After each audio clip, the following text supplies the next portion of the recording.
Yarısı diğer bakalım. Al bakalım.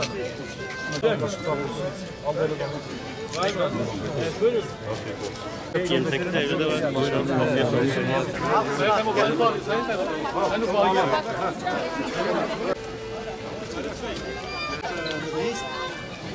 Tabii Muharrem ayı bütün İslam dünyasında en önemli olayların geçtiği ay. Özellikle bizim her daim yüreğimizi dağlayan Kerbela olayının gerçekleşmiş olduğu günlerdeyiz. Bugün Muharrem'in 14'ü, dün itibariyle Kerbela olayı gerçekleşmişti.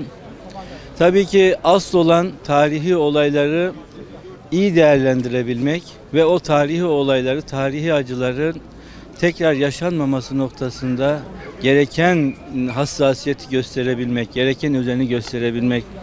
Dediğimiz gibi Kerbela olayı tüm İslam aleminde hala yarası dinmeyen, hala yarası akan bir olay. Burada bize şunu gösteriyor, bizler Müslümanlar olarak, bizler ümmet olarak o olaydan ders alarak birbirimizi olabildiğince seveceğiz.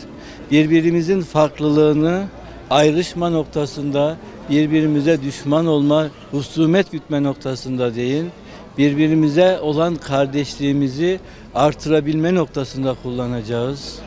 Az önce aşurelerimizi tattık. Aşureye tat veren husus aşurenin çeşitliliğidir. A'dan Z'ye bütün hububatlar, meyveler aşurenin içerisinde olur. Belki fındığın, portakalın tadı ayrıdır. Ancak aşurede bulunmuş olduğu tat ayrıdır.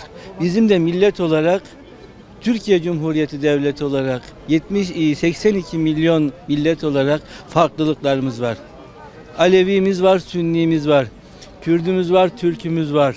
Lazımız var, Çerkezimiz var. Doğulumuz var, Batılımız var.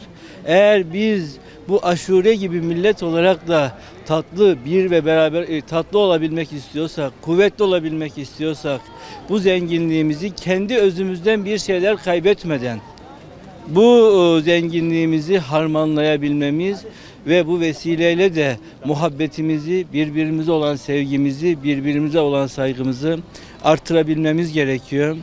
Ben bu anlamlı gün vesilesiyle tekrar duam şu, isteğim, arzum, niyazımız şu: farklılığımız, zenginliğimiz olsun. Farklılığımız ayrışmamızın değil, kültür zenginliğimizin birer göstergesi olsun temennisinde bulunuyorum. Tekrar bu ortamı hazırlayan değerli arkadaşlarımıza, kardeşlerimize, ilçemiz adına teşekkür ediyoruz. Katılım gösteren bütün misafirlerimize de arkadaşımız adına ben teşekkürlerimi sunuyorum. İnşallah nice böyle güzel programlarda bir ve beraber olarak ve kardeş olarak buluşmak temennisiyle siz değerli basınımıza da özellikle teşekkür ediyoruz.